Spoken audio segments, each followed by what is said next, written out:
कांग्रेस के प्रत्याशी हैं और क्या अपडेट सामने आया, देखिए कांग्रेस प्रत्याशी भूपेश बघेल आगे चल रहे हैं। पाटन से कांग्रेस प्रत्याशी हैं भूपेश बघेल, बीजेपी प्रत्याशी विजय बघेल को पीछे छोड़ते हुए आगे निकल गए हैं। तो पाटन से कांग्रेस प्रत्याशी भूपेश बघेल आगे चल रहे हैं और साथ ही राजनांदगांव की बात करें, पूर्व CM doctor Raman Singh BJP प्रत्याशी 13,000 मतों से आगे चल रहे हैं। तो 13,000 मतों से बढ़त बना ली है बीजेपी प्रत्याशी रमन सिंह ने। राजनांदगांव से बीजेपी प्रत्याशी ने बढ़त बना ली है और सीधे बीजेपी कार्यालय चलते हैं। चलिए छत्तीसगढ़ चलते हैं। कुलेश्वर मौजूद हैं बीजेपी कार्यालय में, वहां भी बंसल न्यूज देखा जा रहा था, थोड़ी देर पहले हमारे पास विजुअल्स पहुंचे थे। कुलेश्वर, क्या अपडेट है छत्तीसगढ़ में बीजेपी कार्यालय में जश्न की तैयारी? जी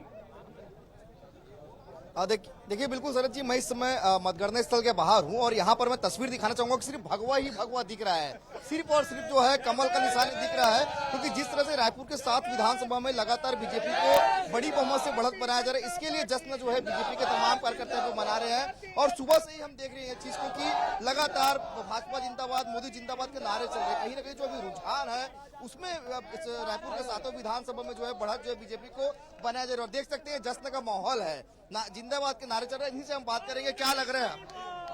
लग क्या रहा है, अब कुछ बचा थोड़े है। अब तो हम निकल रहे हैं और जो हमारी जो संभावनाएं थी कि हम 50 से 55 सीट लेके आएंगे तो हम छत्तीसगढ़ में सरकार, जैसे आप खुद देख रहे हैं, आपको बोलने की जरूरत नहीं है कि किस अब माहौल चल रहा है, हम हमेशा ही लीड रहे हैं।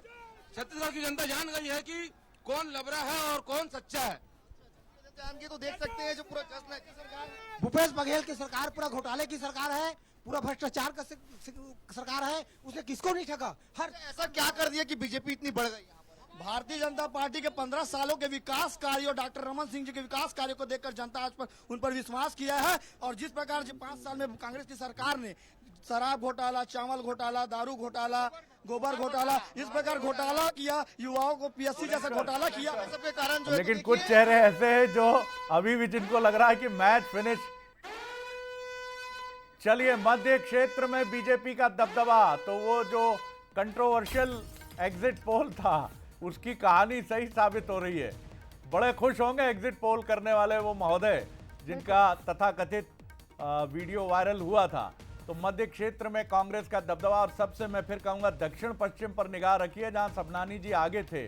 मैं टीम से रिक्वेस्ट करूंगा कि उसका अपडेट हमको दें।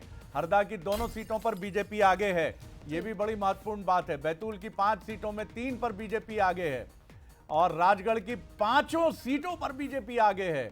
ये दिग्विजय सिंह जी के प्रभाव वाला एरिया है। रायसेन में 2 पर बीजेपी आगे, सीहोर की 4 सीटों पर 3 में बीजेपी आगे, विदिशा की 5। अरे कमाल है साहब, बीजेपी आगे। लहर का चुनाव है ये, अंडर करंट और लहर का चुनाव है। तो मध्य क्षेत्र बीजेपी का प्रभाव रखता है, लेकिन 36 में से 25 सीटों पर आगे है। बिल्कुल शरद जी, जिस तरह से 2018 के परिणाम थे, 24 सीटों पर बीजेपी ने बढ़त बनाई थी, लेकिन इस बार एक और सीट अभी रुझान। चलिए इंदौर देख लेते हैं।